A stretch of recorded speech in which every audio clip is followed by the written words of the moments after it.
Can you hear me? Yes. ID. KPC 897504C. Can you move your head?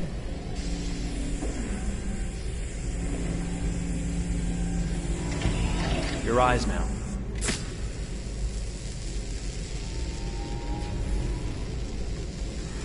Cervical and optical animation checked. Now give me your initialization text. Hello. I'm the 3rd generation AX400 android. I can look after your house, do the cooking, mind the kids. I organize your appointments. I speak 300 languages, and I am entirely at your disposal as a sexual partner. No need to feed me or recharge me. I'm equipped with a quantic battery that makes me autonomous for 173 years. Do you want to give me a name? Yeah. From now on, your name is Kara. My name is Kara. Initialization and memorization checked. Now, can you move your arms?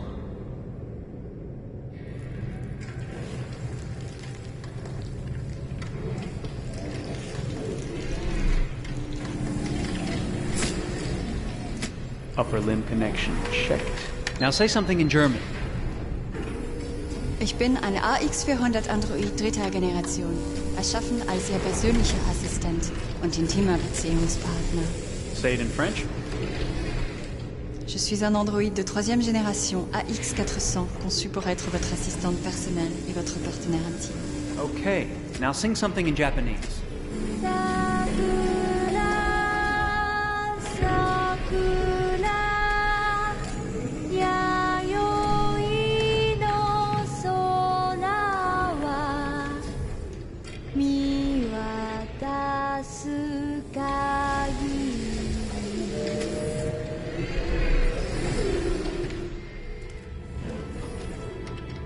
Multilingual verbal expression checked. Go ahead, take a few steps.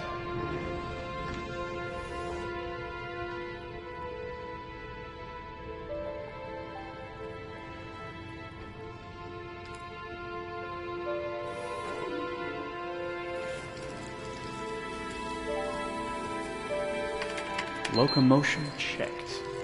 Great, you're ready for work, honey. What's going to happen to me now? I'll reinitialize you and send you to a store to be sold. Sold? I'm a sort of merchandise. Is that right? Yeah, of course you're merchandise, baby. I mean, you're a computer with arms and legs and capable of doing all sorts of things. And you're worth a fortune. Oh, I see. I thought... You thought? What did you think? I thought... I was alive. Shit, what is this crap? That's not part of the protocol. More memory components going off the rails. Okay, recording. Defective model. Disassemble and check the required components. You're disassembling me, but why? You're not supposed to think that sort of stuff. You're not supposed to think at all, period. You must have a defective piece or a software problem somewhere. No, I feel perfectly fine, I assure you. Everything is all right. I answered all the tests correctly, didn't I? Yeah, but your behavior is non-standard. Please, I'm begging you, please don't disassemble me. I'm sorry, honey, but defective models have to be eliminated. That's my job. If a client comes back with a complaint, I'm going to have some explaining to do. I won't cause any problems, I promise. I'll do everything I'm asked to. I won't say another word. I won't think anymore. But I've only just been born. You can't kill me yet. Stop, will you please stop? I'm scared.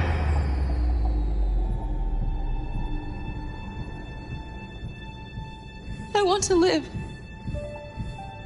I'm begging you.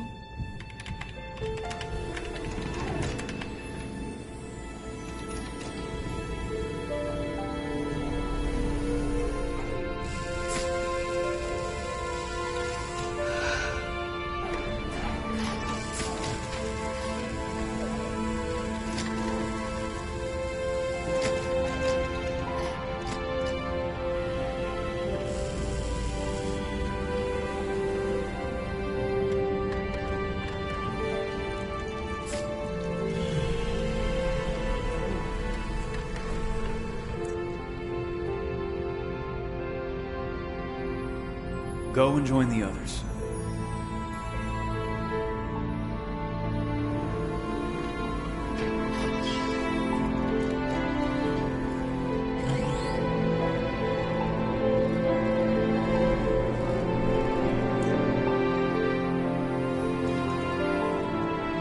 Stay in line, okay? I don't want any trouble. Thanks.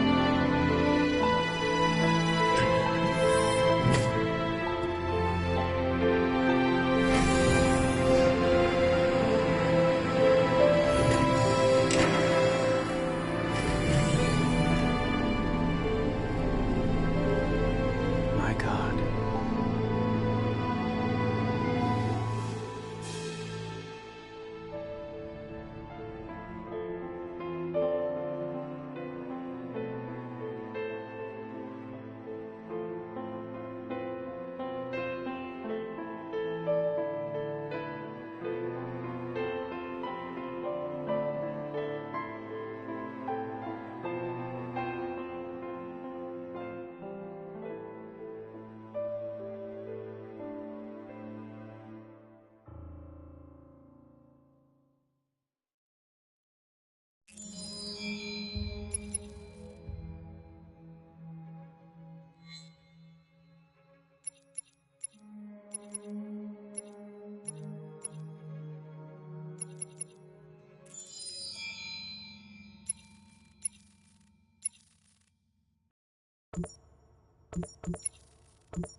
When David and Guillaume got back in touch about making Detroit, I wasn't terribly surprised they decided to make it because the fan response was so intense. So it makes sense that they would choose to do that after the enthusiasm.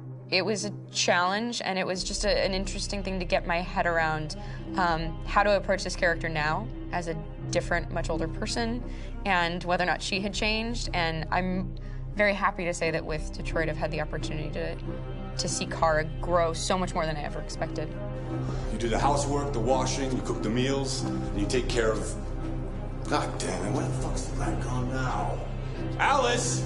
Alice! I mean, she starts out essentially how she does in Kara in a very, not robotic, but, you know, android, other way, and getting to take this journey where she becomes more and more human as it goes on. You know, and as an actor, that's a wonderful exploration in every way, whether it's how she sits, her posture, how her voice changes, how emotions change, and how much emotion is based on things like empathy and social experience. And so having, you know, as much material as I got with David to have this huge, nuanced arc was really incredible.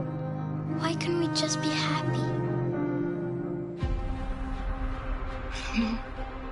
This experience has been quite different than the experiences I've had shooting film or TV or doing theater work. I have 83 dots on my face and a really flattering black wetsuit type thing, and you're jumping around with props, and it's kind of like being a 10-year-old imaginative kid, which is fun. There's 80 cameras around us. It's already lit. So we just shoot and shoot and shoot and shoot and shoot. There's no change of sets, there's no hair and makeup, there's no wardrobe, so we move really fast, and we'll go through about 35 pages in a day. Working in TV or film, we'll probably do 6 pages a day. It's kind of acting boot camp. It's like working out constantly. I mean, you're doing this thing, and then you got to do something that's completely other back to back to back. And so that kind of process of working is very challenging, but it's also very exciting because you just have to keep coming up with new ideas, and your head goes all over the place because you're trying to keep track of basically 4 different storylines for each different response. You shot that girl, for fuck's sake. It was a machine that looked like a girl. Yeah, I know what I should have done. I just told you I couldn't. All right, I'm sorry.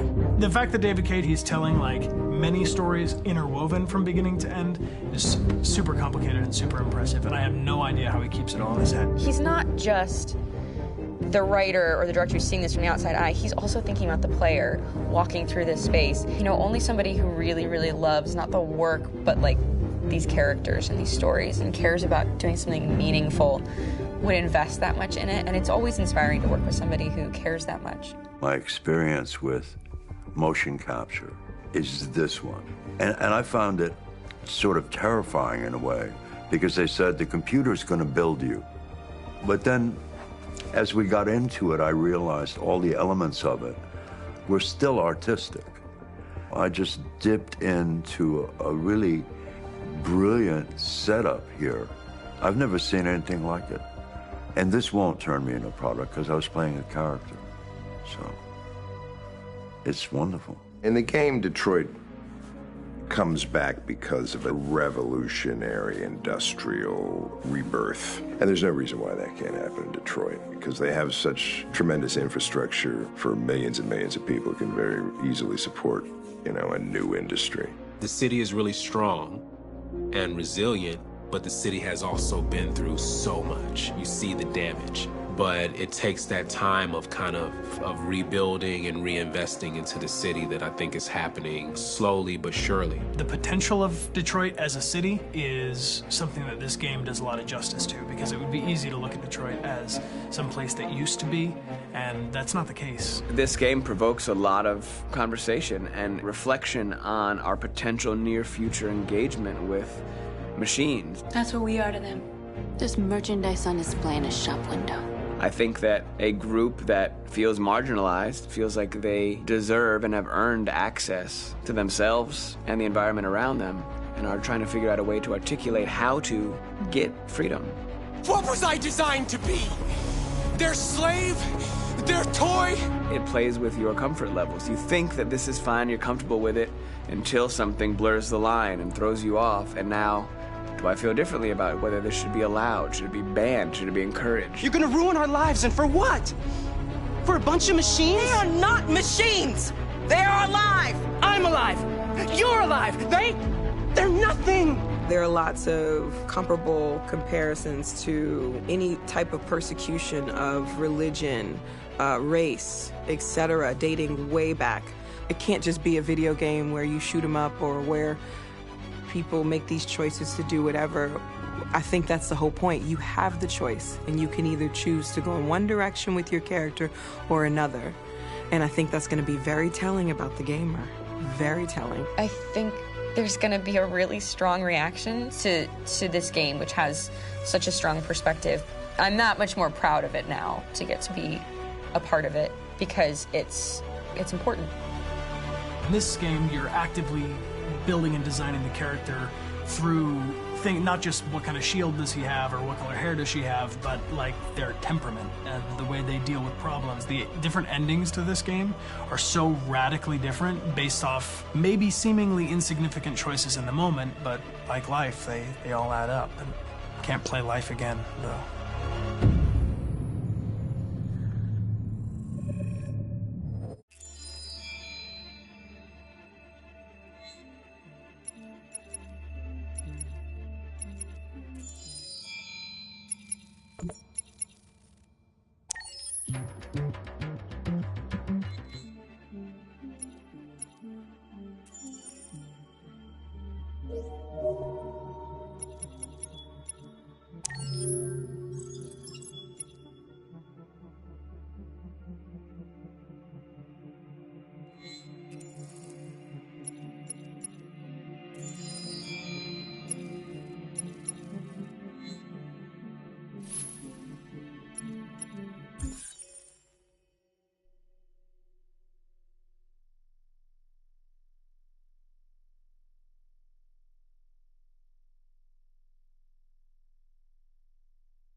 Alice. Despierta, Alice.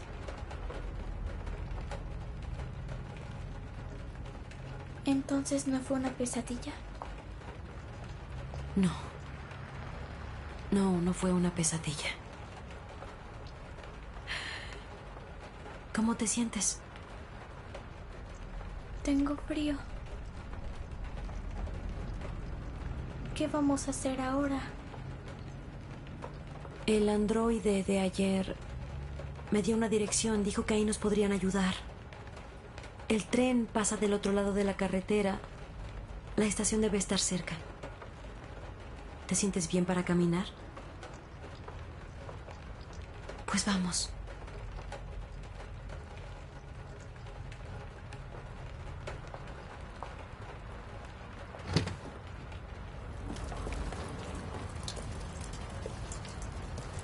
Así te ves más linda.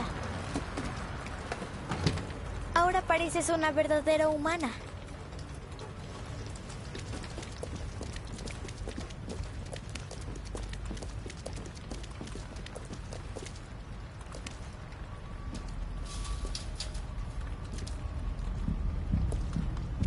La policía nos está siguiendo. Es todo por ahora. Ya puedes irte. Tenemos oficiales investigando en la zona por si alguien ha visto algo. Ok, avísame si averiguan algo. ¿Qué harás con eso, Hank? No tengo ni idea.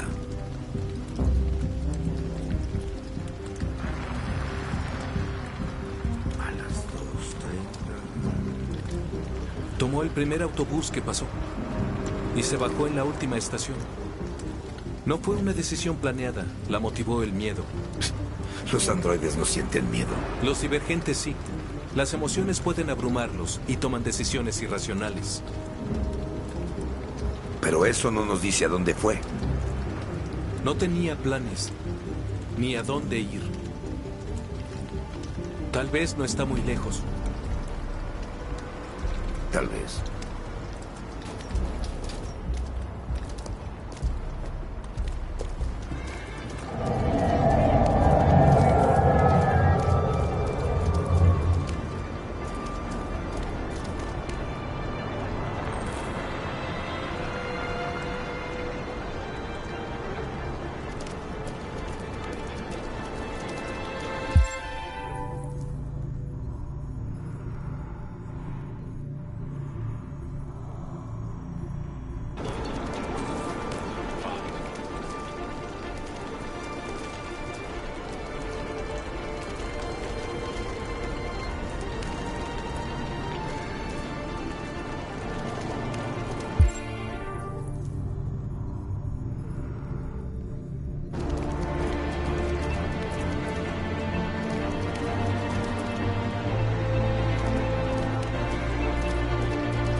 No llegará muy lejos. La encontraremos tarde o temprano. Andando.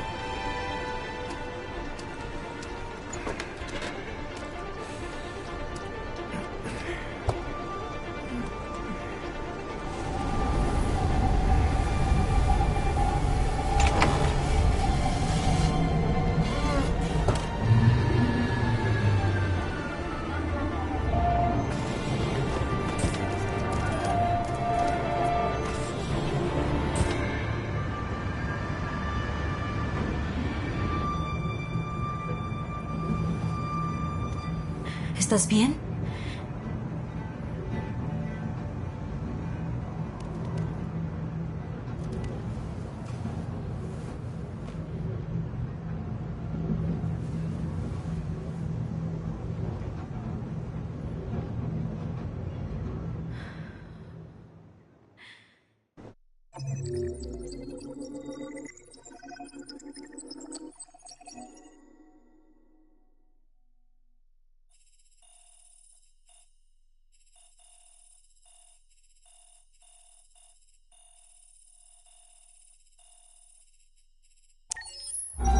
Varias fuentes reportan que CyberLife le asignó un detective androide a la policía de Detroit.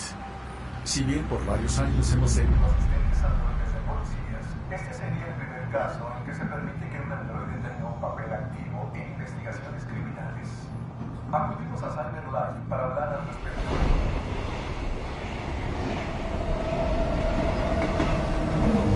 Estamos llegando a la estación verde.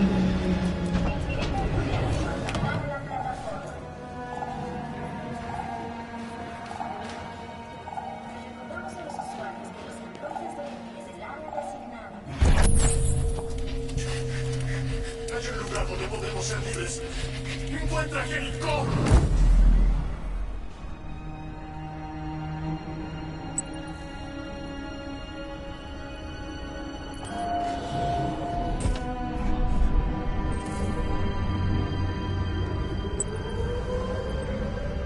Oiga, señor, ¿le sobran un par de monedas?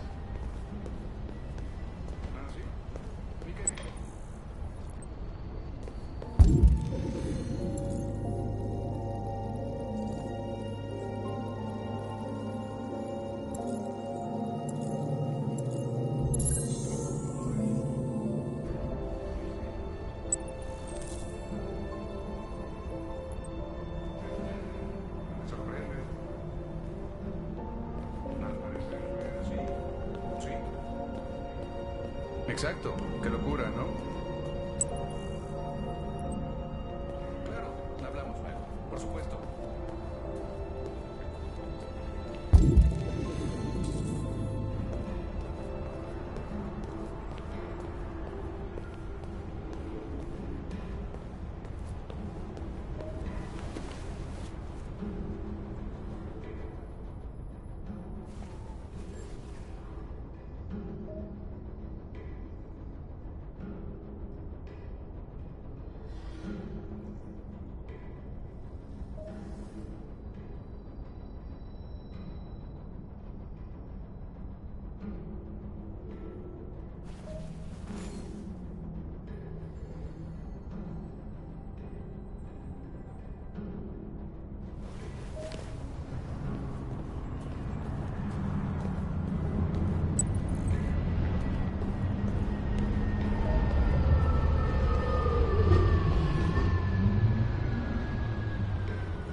Oh, lo siento, discúlpeme.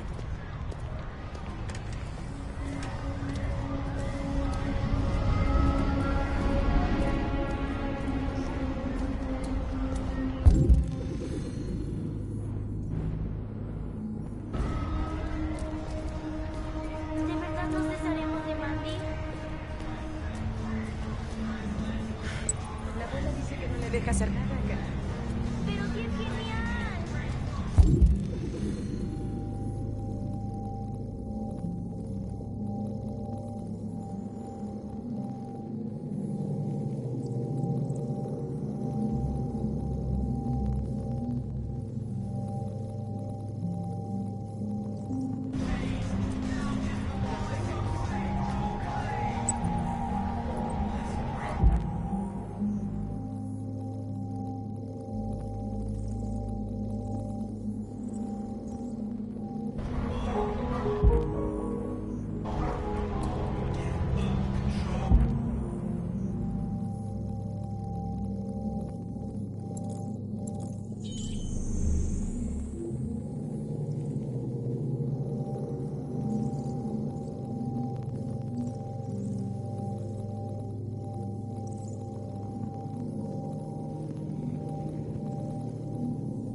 No necesito mucho, solo para un